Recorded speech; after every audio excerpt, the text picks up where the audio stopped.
The observation post hung in the darkness beyond Pluto's orbit, a silent watcher that had recorded every radio signal, every television broadcast, and every military test that Earth had produced for the past 200 years.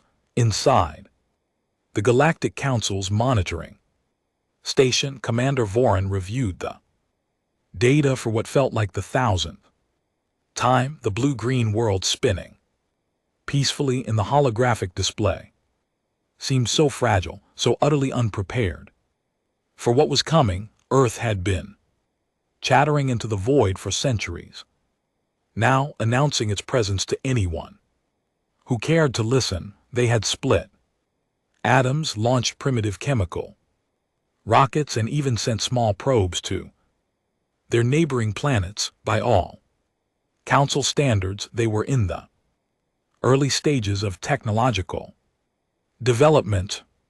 They had no faster than light communications, no plasma shield technology, and no anti-matter reactors.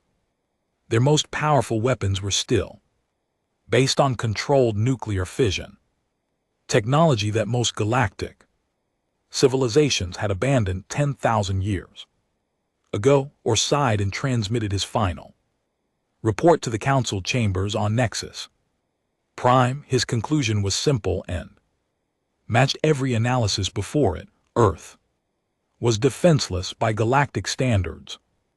The humans were alone, primitive, and completely unaware that they lived in a universe filled with thousands of other civilizations across the galaxy. In the Grand Assembly Hall of the Galactic Council, Ambassador Krell of the Zerai Empire stood before the gathered representatives. His chitinous armor gleamed under the chamber lights as he made his petition. Zerathi had been expanding their territory for 3 centuries, always careful to follow Council protocols. They claimed uninhabited worlds, colonized dead systems, and occasionally absorbed primitive species who could not defend themselves. Now Krell wanted Earth. The holographic display showed humanity's home world rotating slowly as Krell presented his case. The humans had no seats on the Council. They had never made contact with any galactic civilization. They broadcast their presence freely, showing either ignorance or arrogance. By Council law, any species that could not defend its territorial claims could be classified as unclaimed territory. The vote took less than an hour. Representatives from 47 different species cast their approval. A few abstained, but none voted against the measure. Earth was officially designated as unclaimed territory, open for colonization by the Zerathi Empire. The Council registered the claim in its central database and moved on to other matters. For them, it was just another routine decision in the endless administration of galactic affairs. 3 weeks later, the Zerathi colonization fleet entered the Sol system. Fleet Commander Throws stood on the bridge of the warship Inevitable Conquest, watching the star called Sol grow brighter on the main view screen. Behind his flagship, 46 other vessels maintained perfect formation. It was a substantial force, more than enough to claim a primitive world. Throws had commanded colonization missions before, and they always followed the same pattern. The fleet would arrive, broadcast demands for surrender, and the native species would either comply or resist briefly before their inferior technology failed them. The fleet crossed Neptune's orbit without incident. Their sensors swept through the system, cataloging everything they detected: gas giants, rocky inner planets, a surprisingly large moon orbiting the 3rd planet, and countless small asteroids. They found the expected Signs of primitive civilization. Satellites in orbit around Earth. Small space station and what appeared to be abandoned equipment on the moon.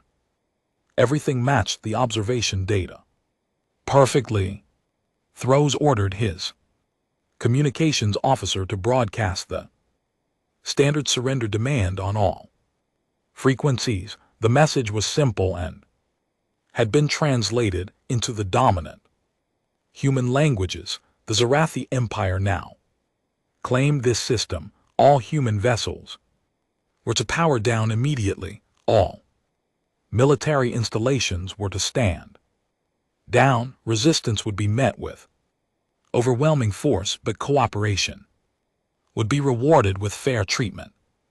Under Zarathi administration, the message transmitted across the system at light speed. Throws settled into his command chair and waited for the response. It usually took anywhere from several minutes to a few hours, depending on how organized the primitive species was. Some surrendered immediately, others attempted to negotiate. A few tried to fight, but those conflicts typically ended within hours. This time there was only silence. The communications officer checked his equipment, confirmed the message had been transmitted correctly, and sent it again. Still nothing. Humans were not responding at all. Thus, found this mildly annoying, but not unexpected. Perhaps they were in shock, or maybe their leadership was arguing about what to do. He had encountered silent responses before, usually from species too terrified to reply. The fleet continued its approach, crossing the orbit of Uranus and then Saturn. Still no response from Earth. Throws ordered a detailed scan of the human home world. The sensors showed cities, industrial centers, farmland, and oceans. Everything looked peaceful. There were no signs of military mobilization, no defensive satellites moving into position, no warships launching from the planet's surface. As the fleet passed Jupiter, Throws began to feel confident. The humans were not going to resist. They probably lacked even the most basic space military capability. This would be the easiest colonization mission of his career. He had brought 47 warships to claim a world that appeared to have no defenses at all. The silence from Earth continued as the Zarathi fleet crossed the asteroid belt. Throws ordered his ships to battle formation anyway, following standard procedure. The warships spread out into a three-dimensional attack pattern, ready to respond to any threats, but their sensors showed nothing.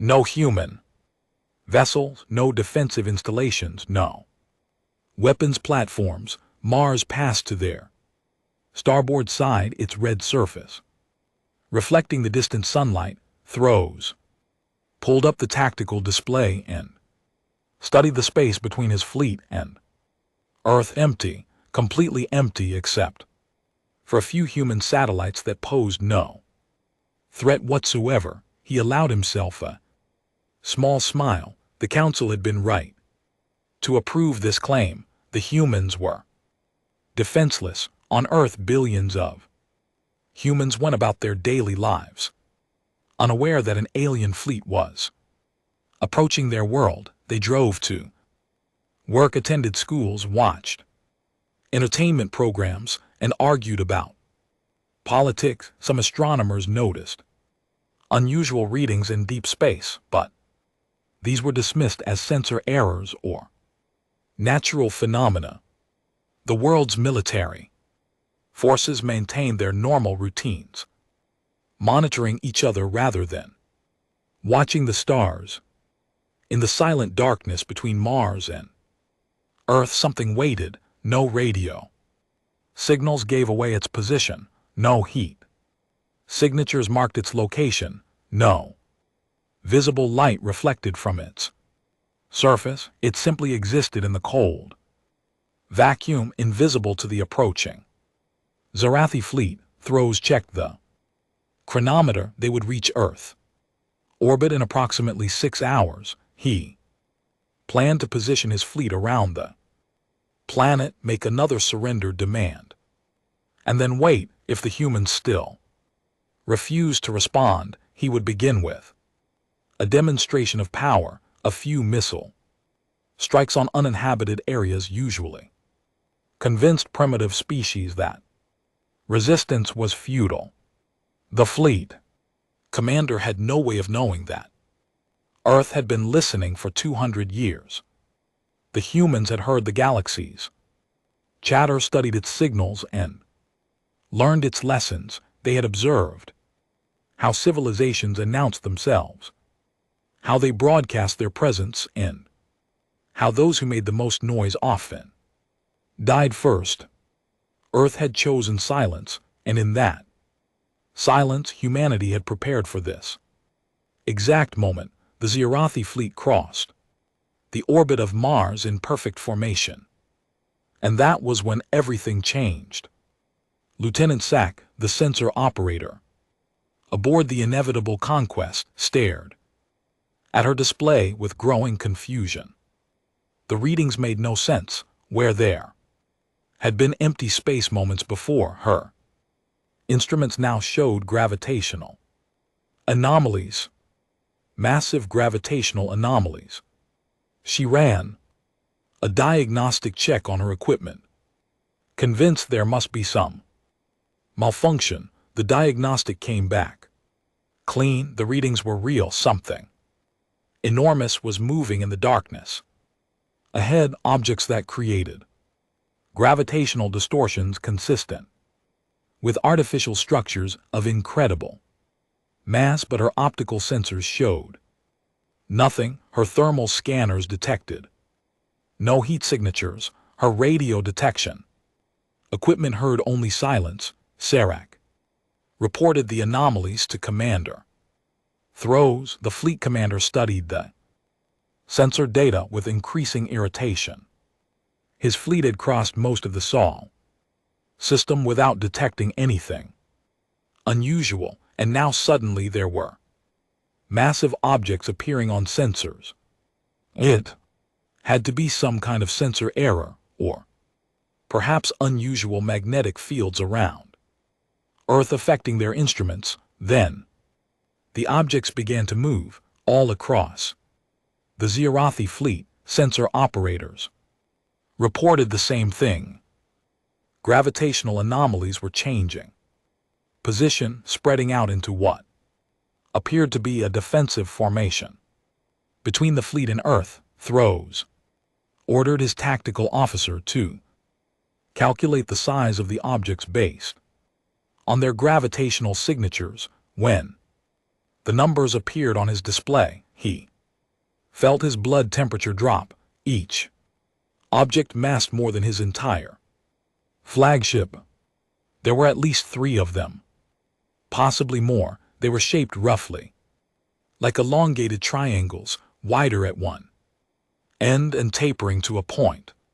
The formation suggested military vessels, but that was impossible. The humans had no space navy. The Council's observation data had been clear on that point. Throws opened a channel to the rest of his fleet. All ships maintain formation, but reduce speed. I want every sensor focused on those gravitational anomalies. Find out what we're dealing with. The Zarathi warships slowed their approach, and their sophisticated scanning equipment flooded the space ahead with every form of detection they possessed: radar, LAR, thermal imaging, electromagnetic scanning, and even exotic particle detection systems worked simultaneously, slowly, like ghosts materializing from fog. The outlines of 3 enormous vessels began to appear on their screens. They were unlike anything in the Zarathi database. The hulls were dark, covered in some material that absorbed sensor waves rather than reflecting them. They were massive, easily 3 times the size of the inevitable conquest. Their angular design suggested functionality over elegance, with surfaces that bristled with what could only be weapon imp placements. These were not exploration vessels or cargo ships. They were warships purpose-built for combat. Lieutenant Vex, Thros's tactical officer, studied the vessels with professional interest. Commander, those ships are running almost completely dark, no radio emissions, minimal heat signature, no active scanning. They're using passive sensors only and communicating through what appears to be tight beam laser links. I've never seen anything like it. Thros felt the first stirrings of genuine concern. The humans had been broadcasting radio signals into space for 2 centuries. They had announced their presence to the entire galaxy. Why would they suddenly develop stealth technology unless they had been planning for this exact scenario? The thought chilled him. Had the humans known the galaxy was watching? Had they deliberately appeared primitive while secretly building a space navy? It seemed impossible, yet 3 massive warships now blocked his path to Earth, vessels that had somehow remained hidden. Until this moment, a communication request appeared on Thros's display. The source was one of the human vessels. He stared at the blinking indicator for several seconds, then accepted the connection. The view screen flickered, and a human appeared. The being was smaller than a Zirathi, with smooth skin and binocular vision. It wore a dark uniform with insignia that Thros didn't recognize. The human spoke in clear, unaccented Galactic standard. Commander Thros of the Zirathi Empire, I am Admiral Marcus Cole of the United Earth Naval Service. You are hereby ordered to withdraw from this system immediately. You have 30 minutes to comply. Thros felt his mandibles click together in surprise. The human spoke perfect Galactic standard, the language used in council chambers. That alone suggested extensive contact with galactic civilization, but the council's own monitoring stations had reported no such contact. Admiral Cole, Thros replied, emphasizing the human's military title with barely concealed contempt. I am Fleet Commander Thros of the Zirathi Imperial Navy. This system has been legally claimed by the Zirathi Empire. Under Galactic Council protocols, your world has been designated as unclaimed territory. I recommend you surrender peacefully. The human's expression didn't change. We are aware of the Council's decision. We are also aware that the Council made that decision without consulting us, without any diplomatic contact, and without any understanding of our actual capabilities. That was their first mistake. Your second mistake was entering our system. You now have 29 minutes to leave. Thros felt his anger rising. No primitive species had ever spoken to him with such confidence. You speak boldly for someone whose civilization has no representation on the Galactic Council. We have monitored your world for 200 years. We know exactly what you're capable of. You have 3 vessels. I have 47. Your mathematics should tell you how this ends. Admiral Cole leaned forward slightly. Commander, I'm going to explain something to you, and I suggest you listen carefully. For 200 years, we've been watching the galaxy. We've intercepted your communications, studied your technology, and learned your tactics. We noticed something interesting. the civilizations that broadcast the loudest are usually the ones that get attacked first, so we made a choice. We kept listening, but we stopped talking. The human paused, letting his words sink in. While you were monitoring our radio signals and primitive space probes, we were building a navy while your council was debating whether to classify us as unclaimed territory. We were mining asteroids and constructing shipyards on the far side of our moon while you were assuming we were defenseless. We were preparing for exactly this scenario. Throws studied the human on his screen. The being showed no fear, no uncertainty. It was the confidence of someone who held better cards than their opponent realized. The fleet commander pulled up tactical data. On his private display, 3 human vessels against 47 Zarathi warships. The numbers still favored him overwhelmingly. A brave speech, Admiral Throws said coldly, but 3 ships cannot defeat a fleet. I will give you one final chance to surrender. Power down your vessels and prepare to be boarded. Admiral Cole's expression hardened. You misunderstand, Commander. I didn't say we have 3 ships. I said you can see 3 ships. The UN's indomitable will, the UN's unbroken dawn, and the UN's final answer. Those are our Dreadnought-class vessels, designed specifically for situations like this, but they're not alone. As Cole spoke, 32 more gravitational signatures appeared on the Zarathi sensors, smaller than the Dreadnoughts but still substantial. They materialized from the darkness like hunting predators, cruisers, destroyers, and what appeared to be carrier vessels. Each one had been running dark, invisible until they chose to reveal themselves. Throws stared at the tactical display in disbelief. The humans hadn't built a small defense force. They had built a fleet, a substantial, organized, modern fleet that used stealth technology beyond anything the Zarathi possessed. Admiral Cole's voice cut through Throws' shock. You now have 25 minutes to leave our system, Commander. I strongly suggest you use them. Throws cut the communication and turned to his bridge crew. They were all staring at him, waiting for orders. He looked at the tactical display one more time. 35 human vessels now showed on sensors, but if they had hidden that many, how many more might still be lurking in the darkness? The fleet commander felt something he had never experienced in a colonization mission before: doubt.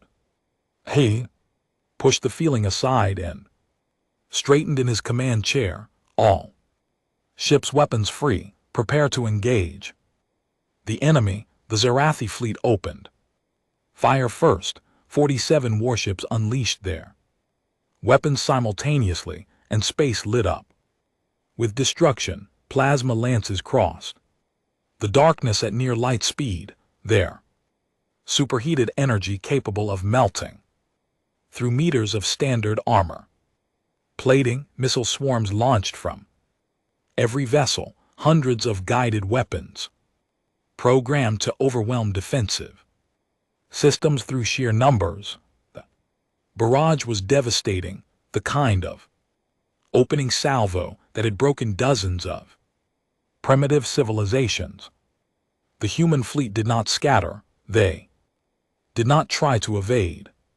They simply continued forward on their original course, maintaining perfect formation as death raced toward them. On the bridge of the indomitable will, Admiral Marcus Cole watched the incoming fire with calm professionalism. His weapons officer called out impact warnings, but Cole simply nodded. This was the moment. Humanity's entire naval doctrine had been designed for. The moment when enemies would learn that humans didn't build ships to dance among the stars. They built ships to endure. The first plasma lances struck the indomitable Will's forward armor. The superheated energy splashed across the hull, creating brilliant flashes of light that lit up the darkness. The ship's external temperature spiked dramatically as heat bled off into space. But beneath the incandescent fury, the armor held composite plating layered with ablative materials, heat sinks, and structural reinforcement absorbed the impact. The outer layers melted and boiled away, but that was exactly what they were designed to do. Each layer carried away energy, dissipating the attack. The missile swarm arrived seconds later. Point defense systems on the human vessels finally came to life, targeting lasers and rapid-fire kinetic weapons, shredding dozens of incoming warheads. But the Zerai had launched too many missiles for even sophisticated defense systems to stop them all. Hundreds of warheads detonated against the human fleet's armor, some nuclear, others antimatter-based. The explosions created miniature suns that bloomed and faded in the void. Commander Throws watched the impacts on his tactical display with satisfaction. No vessels could survive that kind of punishment. The humans had been brave, but foolish, refusing to maneuver and allowing his fleet to land a perfect alpha strike. He waited for the energy signatures to fade, expecting to see debris fields where the human vessels had been. Instead, the three dreadnoughts emerged from the dissipating explosions, still maintaining formation. Their armor was scorched and pitted. Sections of outer plating had been blasted away, and they were venting atmosphere from a dozen hull breaches. But they were intact, still moving, and very much still combat capable. Throws felt his confidence waver. That was impossible. His fleet had just delivered enough firepower to destroy a small moon.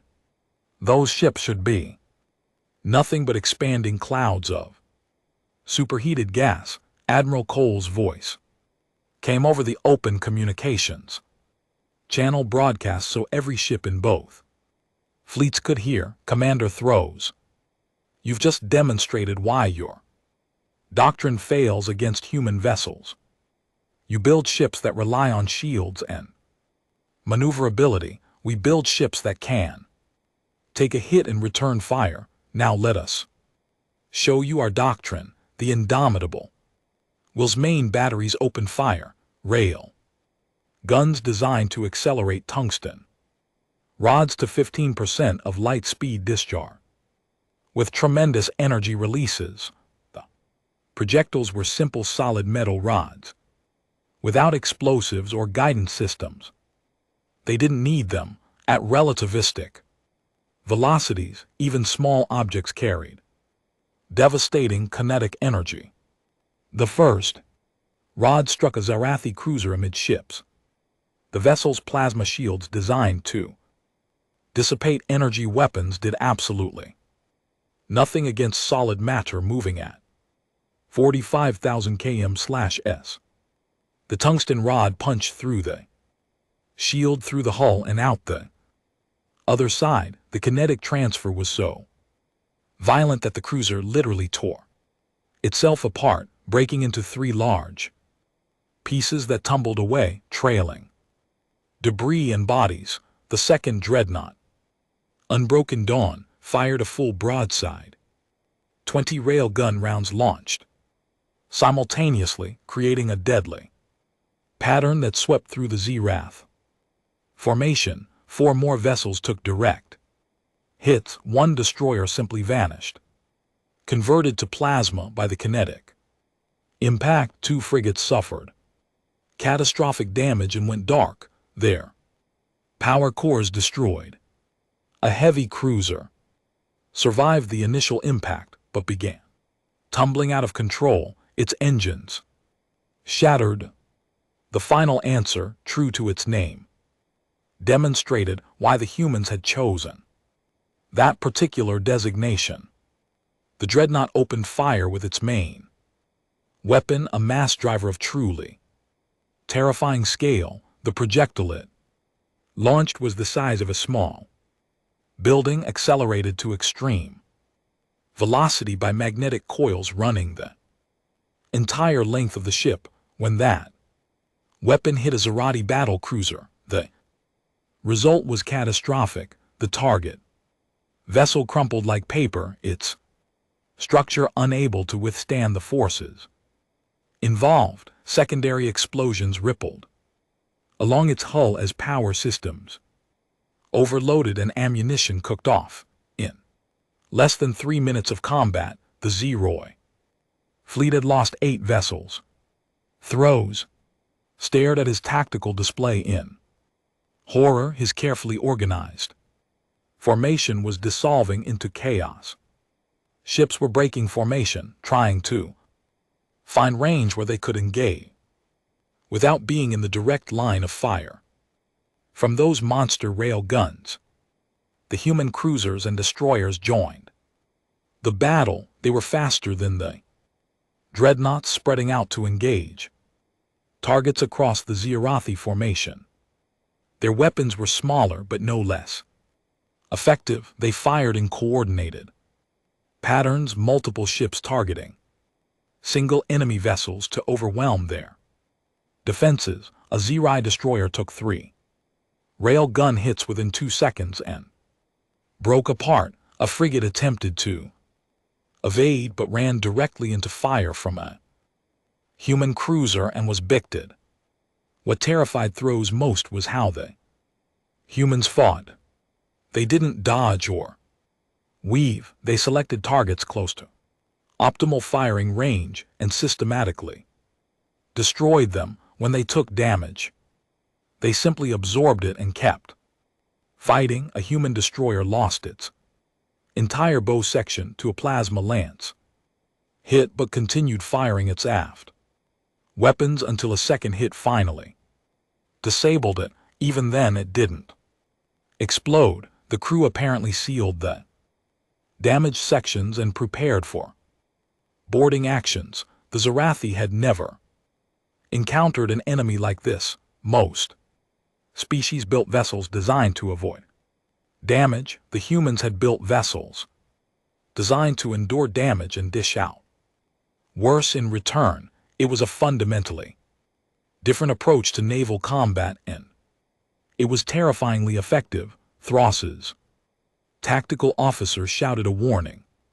Commander, enemy fighters launching from carrier vessels. The fleet commander pulled up the new contact data. Human fighter craft were emerging from 2 carrier-type vessels that had hung back during the initial exchange, but these weren't the nimble interceptors common throughout the galaxy. They were massive, heavily armored gunships that looked more like flying tanks than fighters. Each one bristled with weapons and appeared to have armor plating thick enough to shrug off hits that would vaporize standard fighters. The human gunships tore into the Zerai formation like sharks among fish. They worked in pairs, using coordinated attacks to catch enemy vessels in crossfire.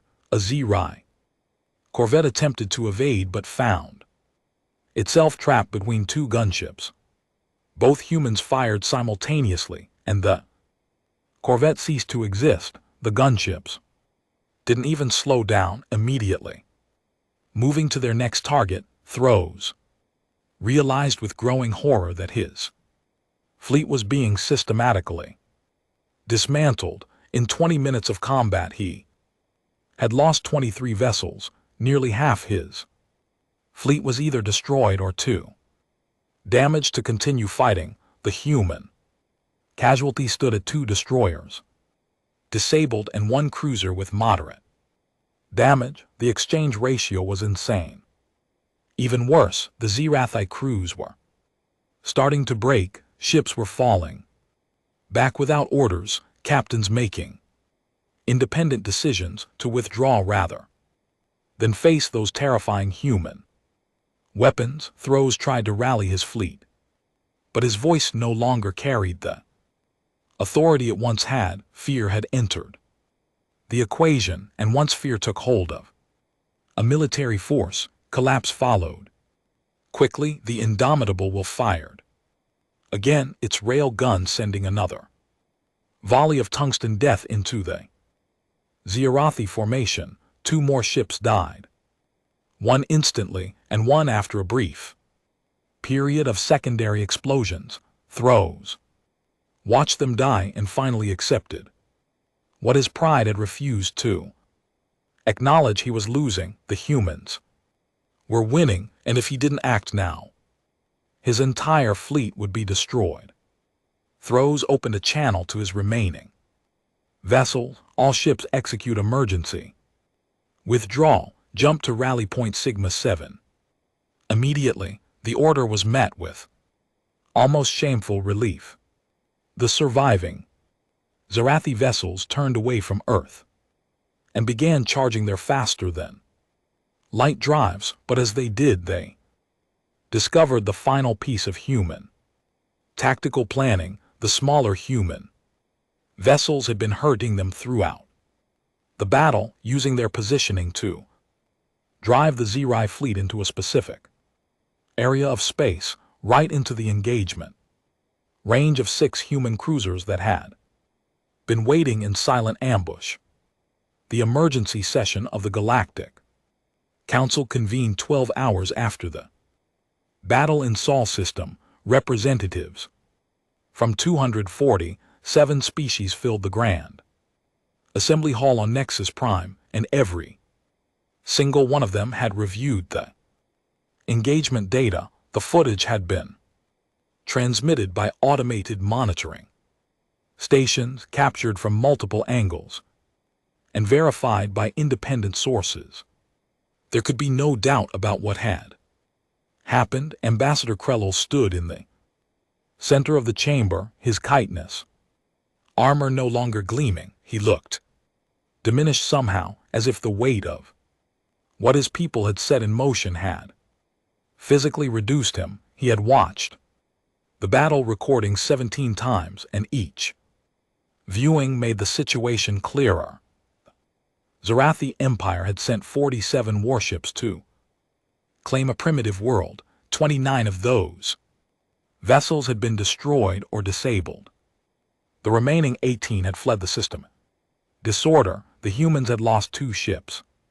Council Speaker Macias, a tall insectoid being from one of the oldest civilizations in the galaxy, addressed the assembly. We have all reviewed the engagement data. I will now open the floor for discussion.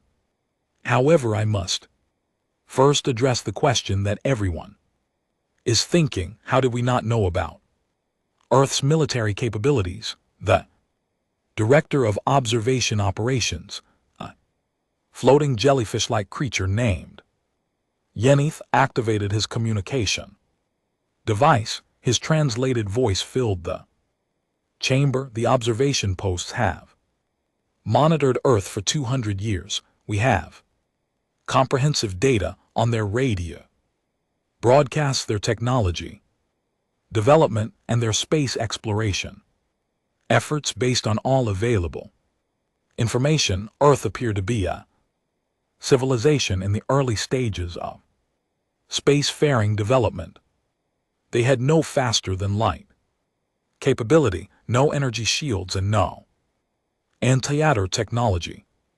And yet, Speaker Macias interrupted, they had a space navy of at least 35 vessels, including 3 Dreadnought-class warships that survived a concentrated alpha strike from a Zarathi battle fleet. How do you explain this discrepancy?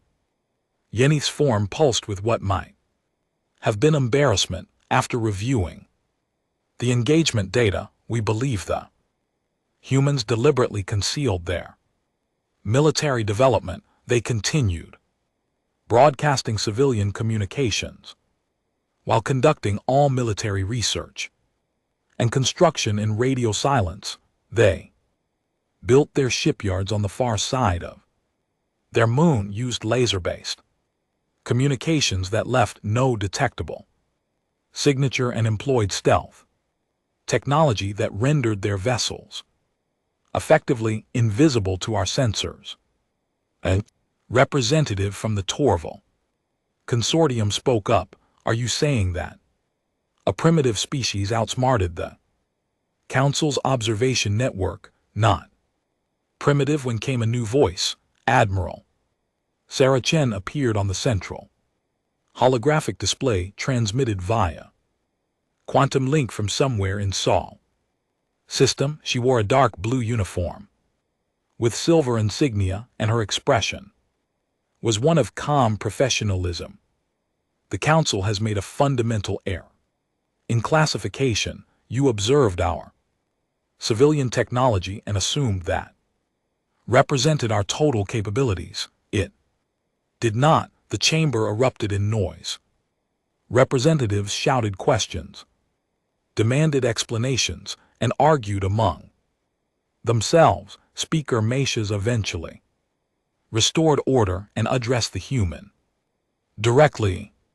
Admiral Chen, I presume the Council has not authorized diplomatic contact with your species. The Council classified my home world as unclaimed territory without consulting us. Chen replied evenly. You authorized military action against Earth without any attempt at peaceful contact. Under those circumstances, we felt authorization was unnecessary. Krello found his voice. You speak as if you have the authority to negotiate with the Council. Your world has no representation here. You have no legal standing under galactic law.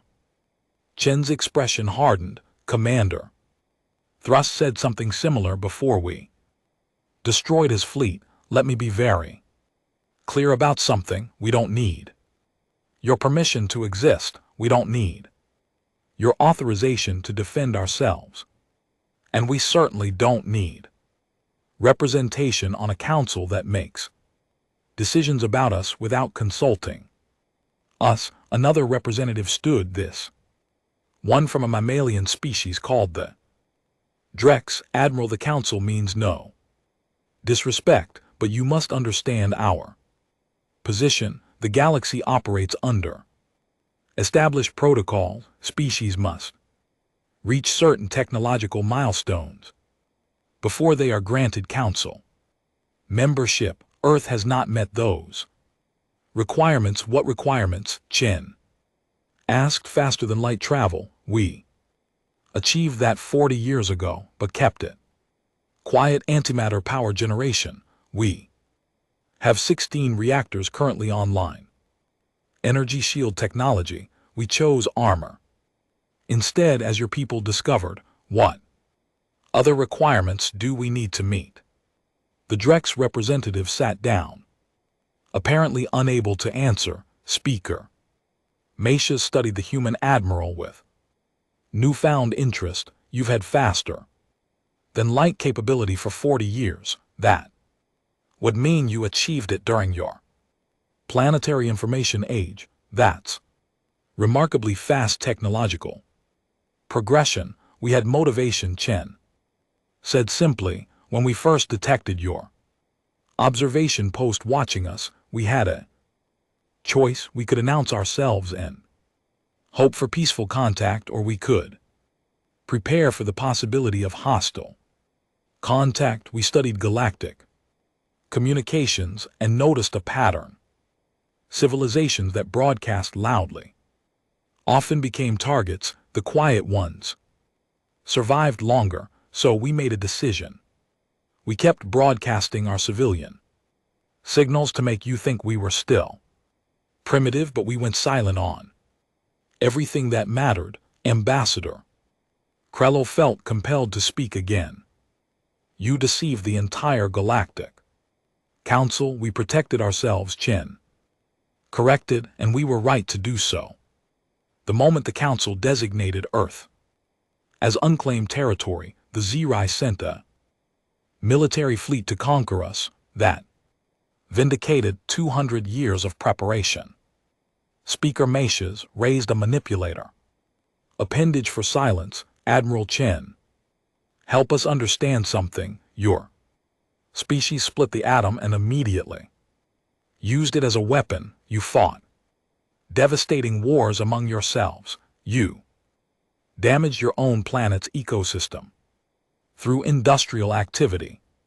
By all observations, humanity appeared to be a violent, short-sighted species. Why should the Council believe you won't be a threat to galactic stability? Chen was silent for a moment, and when she spoke, her voice carried a weight that made the entire chamber listen. You watched us split the atom and asked why we immediately weaponized it. Let me answer that: because we're a species that has survived every threat we've ever faced. Ice ages, predators, disease, famine. And yes, each other. We've been fighting for survival since we climbed down from the trees. That's not something to fear. Speaker Meishes, that's something to respect. She paused, letting her words settle. You want to know if we're violent? Yes, we're capable of tremendous violence when threatened. You want to know if we're short-sighted? No.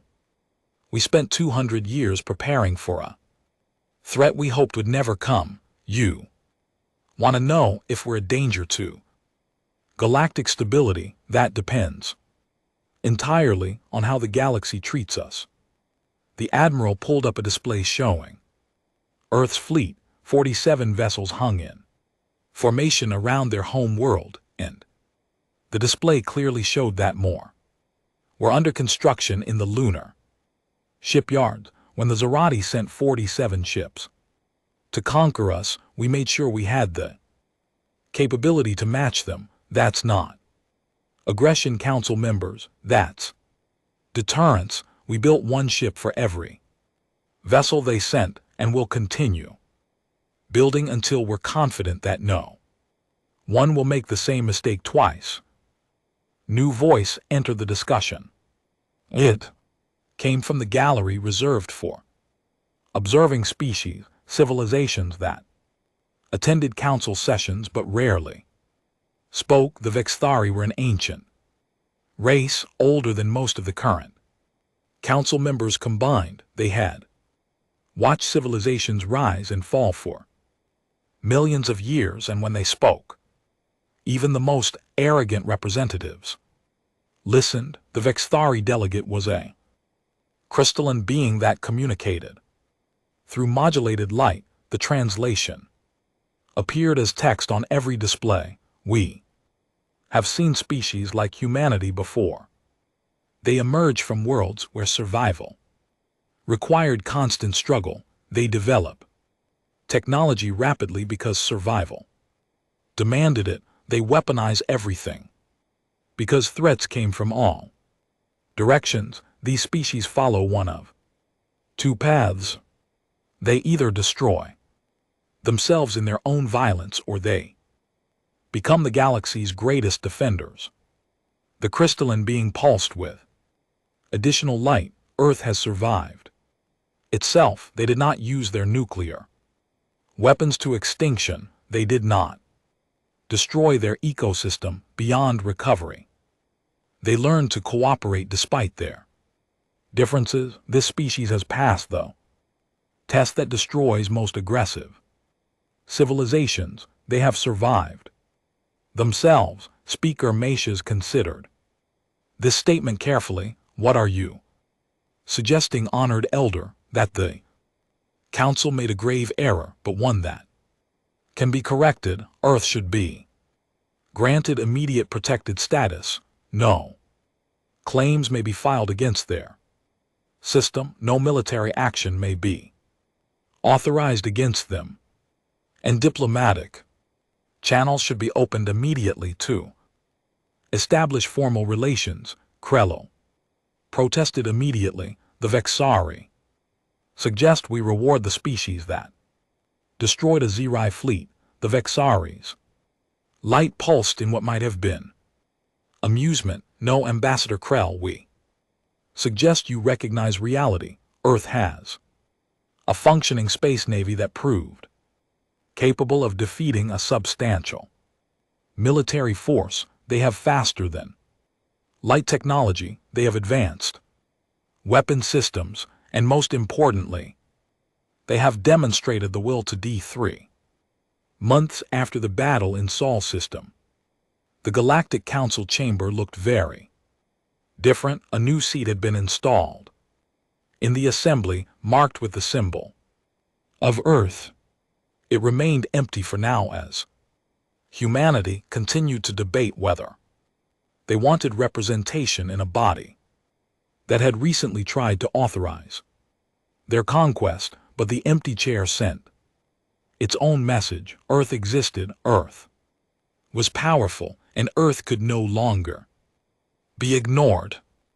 Ambassador Krell stood before his fellow Zeri in a private chamber, preparing his final report to the Empire. The battle had cost him everything. His political career was finished, his family name dishonored, and the Zerati expansion had ground to a halt. Other species now looked at the Zerathi with suspicion, wondering if they too might have been targeted had Earth not stopped the colonization fleet. The report was simple and humiliating. The Zeri Empire formally withdrew all claims to Sol system.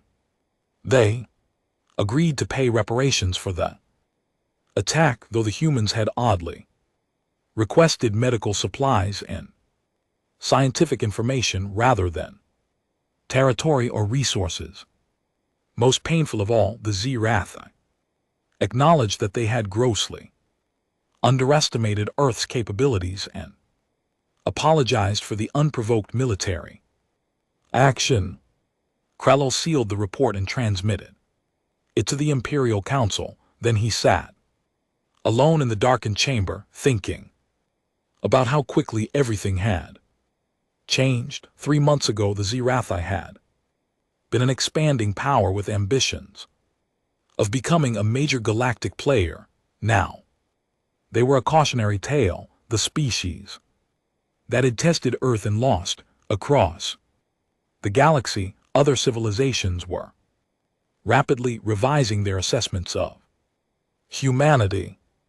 Intelligence agencies that had ignored Earth for centuries now devoted substantial resources to understanding them. Military planners studied the battle recordings, trying to understand human tactical doctrine. Diplomats prepared briefings on human culture, psychology, and negotiating style. Some species saw opportunity. The Veron Collective sent a diplomatic envoy to Earth proposing a trade agreement.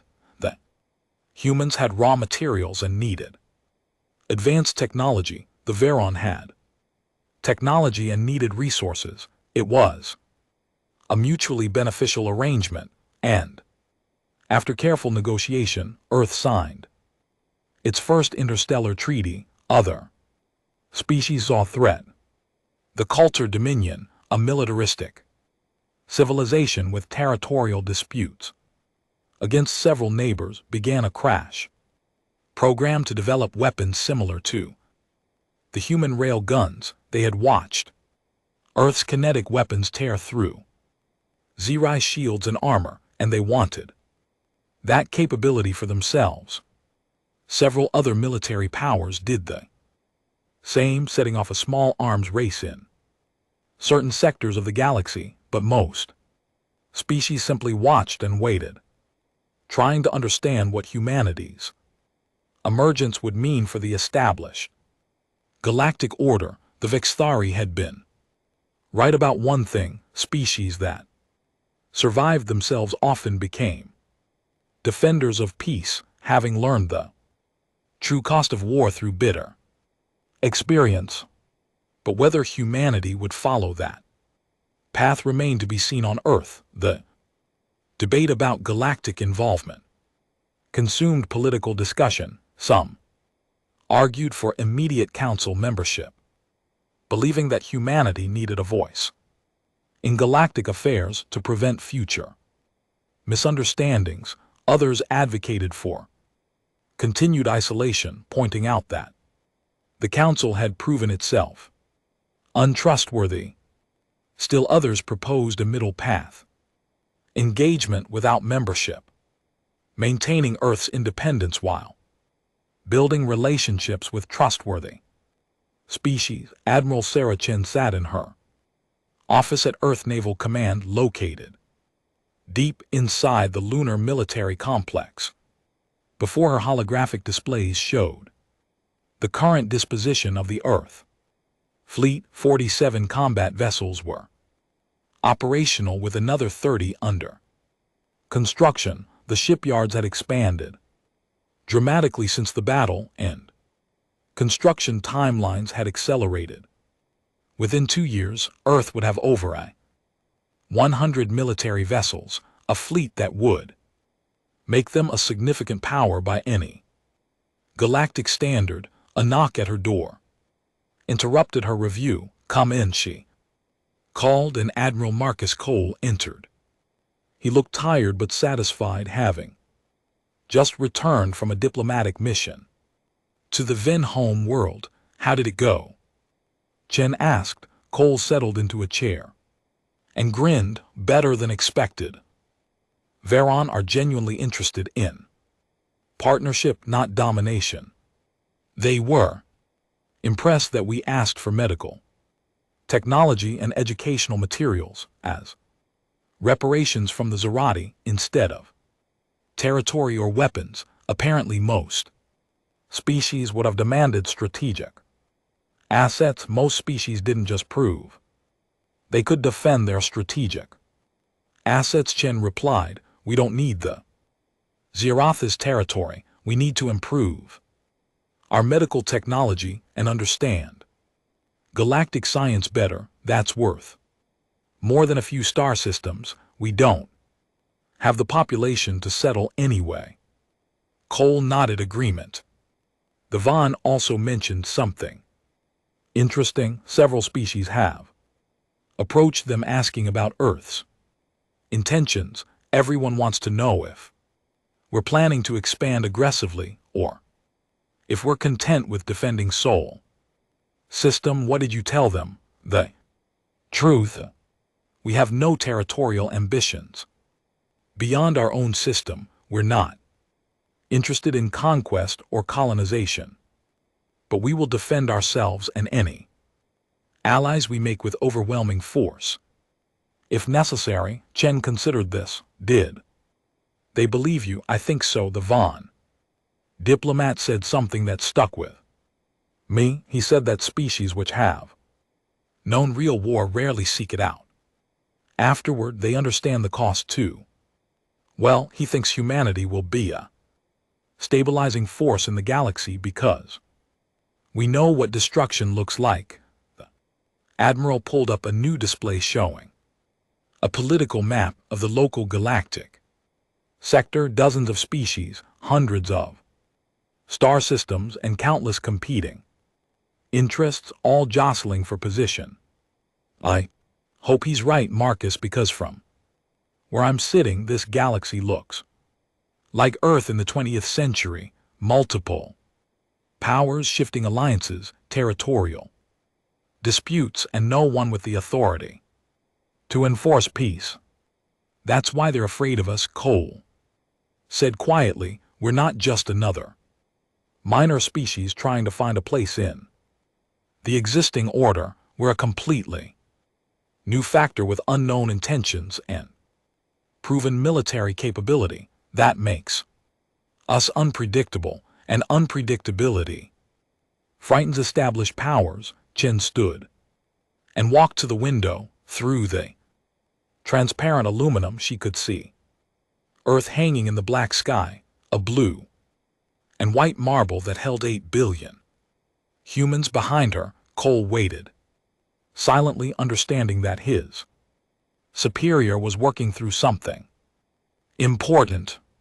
Finally Chen spoke. We're going to accept the council seat. Cole looked surprised. The general staff voted against that last week. I know, but I've been thinking about the Vextharis statement. Species like us either destroy themselves or become defenders.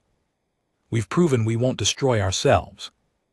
That means we have a responsibility to be the second thing, and we can't defend anything if we're isolated and alone. She turned to face him. The galaxy isn't going to leave us alone. Marcus Thura proved that if we isolate ourselves, we'll just be reacting to threats as they appear. But if we engage, if we build alliances and establish relationships, we can shape the environment around us. We can prevent conflicts rather than just responding to them. Cole thought about this for a moment. You're talking about becoming a galactic power. I'm talking about surviving, Chen corrected. We spent 200 years preparing to defend Earth. Now we need to spend the next 200 years ensuring we never have to defend it again. That means diplomacy, alliances, and yes, maintaining a military that makes potential aggressors think twice. The Admiral pulled up another display, this one showing the locations of the 3 Dreadnoughts, the Indomitable Will, Unbroken Dawn, and Final Answer hung orbit around Earth, silent guardians that had proven their worth in battle. These ships bought us a seat at the table. Now we need to decide what we're going to do with it. Cole stood and moved to join her at the window. You know that half the council fears us and the other half wants to use us, right? I do. And they're going to learn something about humanity that the Zerai learned the hard way. We don't let ourselves be used, and we don't back down from threats, but we're also willing to be friends with anyone who approaches us honestly.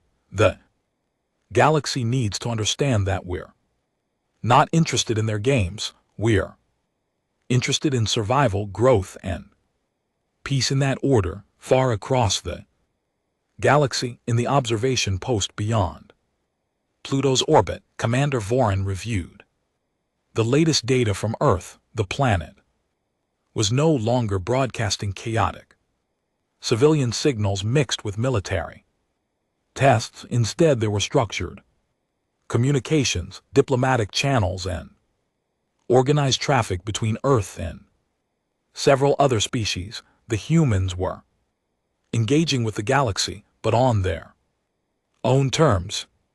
Voran updated his files with a new classification. Earth was no longer listed as a primitive world under observation.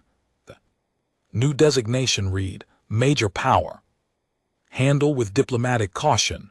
On the bridge of the Indomitable Will, Captain Rachel Torres stood watch as her crew ran system checks. The Dreadnought had been in continuous operation since the battle, and it showed scorched armor,